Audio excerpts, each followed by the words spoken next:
Dragon Ball Daima just gave us a whole upright shit on what just went down the first episode. Before we begin, my Z fans, if you haven't watched Dragon Ball Daima, I posted a link in the description below. You can watch Dragon Ball Daima first episode from here, and keep that link in handy because that's where you can watch Dragon Ball Daima. It has a very good print, and you can watch all the series streaming in this link, so don't lose it, and you're welcome. If you appreciate that, please drop a like in this video. I'll greatly appreciate it too, and return, click the bell so you'll be the first to know about any new episodes or what if I make and Dragon Ball Daima reviews. Now, when it comes to episode 1, like I said before, a lot of shit went down inside this episode. Honestly, man, it was completely different than what I thought. I thought that Dragon Ball Daima would have been actually something where it takes place after the Tournament of Power and before the Mora arc. So one thing right here that got me a little upset was the fact that it took place during, or you could say after, the Buu Saga and before the Beerus Saga. So Goku and Vegeta and everyone just finished fighting Majin Buu, and then they used the Dragon Balls to make Majin Buu good and all that shit. And then from there, that's where they decided to start Dragon Ball Daima. Inside this episode, they have changed a lot of stuff, which got me a little upset, and it was complete bullshit. I was like, yo, what's going on? Why is Dragon Ball changing his stuff? This is a typical Akira Toriyama, may God rest his soul, rest in peace, my guy, but he has done this a lot when it comes to the Dragon Ball series. He makes one thing, and then he ends up completely forgetting what he did, and he just makes it again, changing the story and stuff. He has done that with the Dragon Ball Super movie, he has done that with the Broly movie, and now he has done it here again. What I'm talking about, we'll get to it actually as the review goes on. Let's first talk about how it all started. So like I said, it takes place before the Beerus Saga and after the Buu Saga. So we have two people spying on Goku and everyone, and they're watching the footage, and those people are no one other than Goma, who is now the king of the Demon Realm. He used to be there when King Deborah was the king and all. He used to serve him and all, but now that King Deborah has died, they had to appoint someone else, so they decided to appoint Goma. He is now the new king of the demon world, and we got his right-hand man, you could say, and his name is Digetsu. Digetsu is a very, very suspective person. He's kind of sus. We'll get to it at the end of this review. I want to talk detail about him because I have my theory on Digetsu and what he is, but we just saw that those who are watching his footage, and that Digetsu's sister named Arinsu, she's also top of the doctor for the king of the demon world. She does all the research and everything. She's like Bulma, but you could say her third version of Bulma. So yeah, they're all three watching what's going on and stuff. I can understand that. Like I said, I'm not a fan that it took place after the Buu Saga. I was hoping it to take place after Dragon Ball Super, so we have Super Saiyan Blue power, you know, Super Saiyan God, all those God Ki and stuff, and even Ultra Instinct, but that's not going to happen. So all those who had those hope to see Kid Goku as a Super Saiyan God, you could erase that hope, because this thing only takes place after the Buu Saga. Now, one thing I did not like when it comes to this is the fact that they changed up a lot of gi for the people inside this series, and the color of the gi too. It looks very off compared to the original color. I wonder why they did that. Honestly, I did like the original color better, but this is just a temporary series because in Dragon Ball Super, everyone has their original colors too. So I don't know why this series decided to go and do their own thing. And when it comes to Goku's new gi, yeah, I'm not a fan of that. I'll give this gi a 2 out of 10. I'm not a fan of this gi. I love the original gi. That is the best gi for Goku, but I was not a fan of the Whis gi that he gave Goku. That too was just beyond ugly, and this one's kind of ugly too. Like, come on, man. Why keep switching gis? Just stick with one gi like how Goku did. I'm not a fan of this new gi switch, but it's just temporary since Daima is temporary. But one thing I like about here is that King Goma, he kind of gives me the Emperor Pilaf vibe. I don't know if you guys felt the same or not. Emperor Pilaf was after the Dragon Balls and everything, and he wanted to make a wish to be world dominance. He wants people to accept him to be the king of the demon world. He wants to be the strongest, but after seeing the footage how Goku and everyone took down Majin Buu, they all have a lot of knowledge about who Majin Buu is. They got really scared. But then they decided to make a plan, and that is to use the Dragon Balls to make Goku and everyone young again, because if they're young, it'll cut their power in half, and that's exactly what Emperor Pilaf did during Dragon Ball GT. When he was confronted by Goku, he's like, oh, I wish you're a child so I could teach you a lesson or two, and Goku became a child. So this kind of gave me the GT vibe when it comes to this, is that the way to take down Goku is, hey, if you can't beat him, wish him to be young. So that's what they did. They want to make Goku young by using the Dragon Balls. Now, one thing that is very crazy when it comes to this series, and like I said, it changed, is the Dragon Ball. Everyone thought that, and when it comes to Dragon Ball Super, since this was never meant in the manga too, everyone thought that there's only 3 sets of Dragon Ball. We got Porunga, who's the original from the Namek, from planet Namek. He's the one who's the guardian of Dragon Ball. Then we have Shenron, who's the eternal dragon for planet Earth. And then we had Tarambo. Tarambo is also the eternal dragon for the what's left of planet Cerulean, and he's the one who grants Granola's wish to make him be the strongest and all. So we all thought that, okay, there's 3 eternal dragons, and the 4th one obviously being the super dragon, but we don't count him. He's just not part of the list. One thing weird here is that the king of the demon world has their own Dragon Ball? Nani?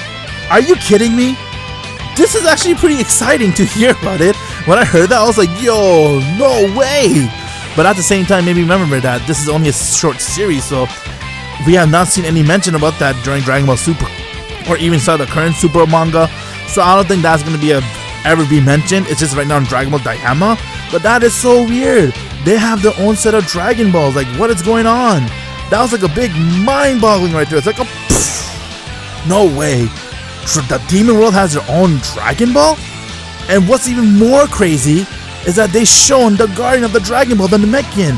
His name is Neva. Let's talk a little more about Neva. One thing that was so crazy what we learned about Neva's backstory is that apparently he has been around for thousands of years, and that King Goma, the new king of the realm, promised him that if he gets him to planet Earth and gets a Dragon Ball and all, he will make him or give him another 1,000 years to live.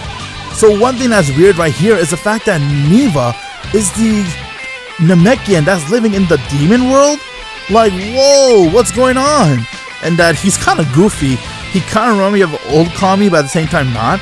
They show him to be a very goofy guy, and he's also kind of dumb and all, but when it comes to his power, he is really smart, because we see when he came to Earth, when the Shenron, after using a wish, the Dragon Ball turned to stone. First of all, he's like Moro. He was able to collect all the Dragon Ball just by using his hand, and he gathered them in one place, and from there he used his magic, or his power, to unstonify the Dragon Ball, and from there it became back to original Dragon Balls and not stones. So that's something cool about Neva, that he has this type of power, but it's still so weird that he is over 1,000 years old and that he's from the demon world. Like, what is going on? That's like a huge nani. And one thing I found out to be interesting when it comes to the demon world is that they have to go to a lot of steps just to enter the world of the living, or you could say the other world, which is planet Earth and other universe. And I found it to be cool that when they're traveling towards Earth, they had an option of what universe they want to go to. Universe 7, Universe 6, Universe 5, Universe 4, whatever you want to choose to. So that's actually really interesting right there, is that the demon world is pretty much connected outside of all the universes. So it's like the universe comes to Grand Zeno, that's first, then it comes to all the universe, the multiverse, and then from there is the demon world, which is all the way below. But again, that's such a mind-boggling that the demon world has their own Dragon Ball. I wonder if they ever get to show us the summon. One thing when it comes to the demon world which I found to be very weird, here's one plot right here, like one con you could say. He wants to go, King Goma wants to go and use a Dragon Ball so he could wish Goku never to be young, but he cannot use his own Dragon Ball because Neva made 3 very powerful warriors, and those warriors are called Tamagmis. These are the 3 powerful warriors who's protecting the Dragon Ball, and because of that he cannot use it, and Neva is the one who set these powerful warriors to protect the Dragon Balls, and because of that no one inside the demon realm has ever summoned a dragon, because Neva made it that way. But instead of saying, okay, yeah, I'll help you, come, I'll give you the Dragon Balls, Neva's like, okay, let's go to planet Earth and I'll go with your plan. So you see, that's one plot fault right here, is the fact that you could have simply just got Neva to give you the Dragon Balls and use it. Why go to Earth and do all that trouble? So that's one thing stupid when it came to this series, is that I think it would have been so cool if they show us how the Dragon Ball looks like. I'm very curious how the Eternal Dragon looks like. Like, yo, what does he look like? Does he look demonish or does he look dragonish? Really interesting. Now, when it comes to Goku and Vegeta, I did like the fact that we saw a little sparring match happening between Goku and Vegeta, but at the end of the day, since this is before Beer Saga, Goku showed Vegeta where his place. Vegeta tried fronting Goku, and Goku just goes and decks him in his face, and the fight's over. Goku wins. So yeah, Vegeta, right now, you're not strong compared to Goku, but you'll get there. We've seen Dragon Ball Super. You get there. Don't feel bad about it, Vegeta. But now, another mind-boggling right here now. Let's go to the final thing before we wrap up this review, is the fact, let's talk about another bullshit that I saw when it comes to this series.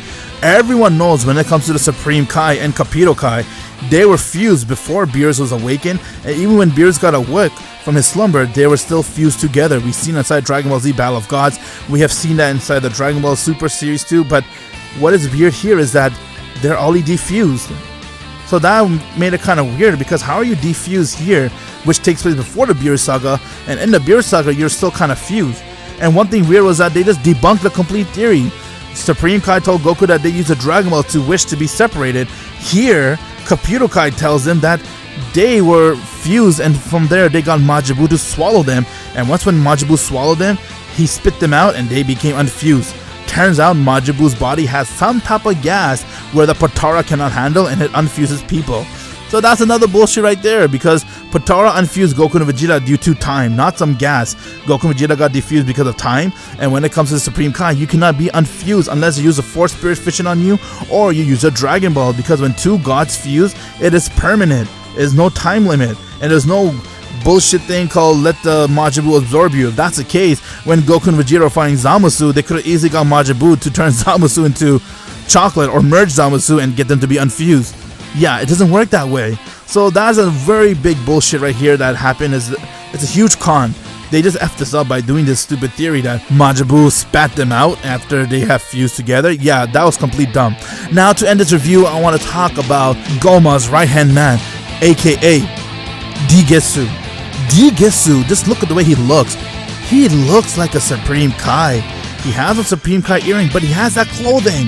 You see that clothing? He's wearing the Supreme Kai clothing, and he knows a lot about Majin Buu. Only the Kais knew about how dangerous Majin Buu is. The Demon World hardly knew about Buu. They didn't knew that Majin Buu was kind of evil and stuff, but Digetsu, he seems to know a lot of information when it comes to Majin Buu, like how the Kai possesses. And what is very weird is that when he arrived to Earth, Supreme Kai and Computer Kai were able to send some type of presence. Were they talking about his presence? My theory here, my Z-fan, is that I think he is a fallen Supreme Kai. Just like how the Demon World has a Namekian, they also have a fallen Supreme Kai. I think when Supreme Kai was in his world and when Majin Buu made that raid, he ended up falling into the Demon World, and ever since then he's been living there. Could that be a theory? If that's the case, another mind-boggling theory is that he is an ex-Supreme Kai or a fallen Supreme Kai. That'll just give us me a Zamasu vibe, but he looks a lot like a Supreme Kai. Just look at the way he looks. So let me know your thoughts on my theory. What do you guys think about this? And yeah, to end this episode, they made a wish, and that was to make Goku and everyone young again. Goten and Trunks, they became babies. Bulma, Vegeta, Goku, Chi-Chi, they all became child. Around, you could say, 7 years old, 8 years old. So it's pretty interesting, but like I said, I was expecting something better when it comes to the time gap in the time place. I did not expect it to take place after the Buu Saga and before Beerus arc, but okay, that's alright. And I'm not a fan of Goku's gi, but whatever, I can live with it. I'll give this episode I'll say 6 out of 10. It was interesting to find out about the Dragon Ball on the King of Villain Demon world, and it's also interesting to find out about Neva, who is the Namekian living on the Demon World. And let me know your thoughts about my theory about Digetsu being the Supreme Kai or an ex-Supreme Kai. Let me know your thoughts in the comment section below. If you haven't already clicked the bell yet, what are you guys waiting for? Click it so you get to see every week a review on Dragon Ball Daima. I'll be reviewing every episode. And if you haven't already watched my backstory here of Z, it is pinned inside the comment section below. Check it out, and trust me, you're going to really enjoy this series. I'm Goku T23, and as always, my Z fans, have an insane day.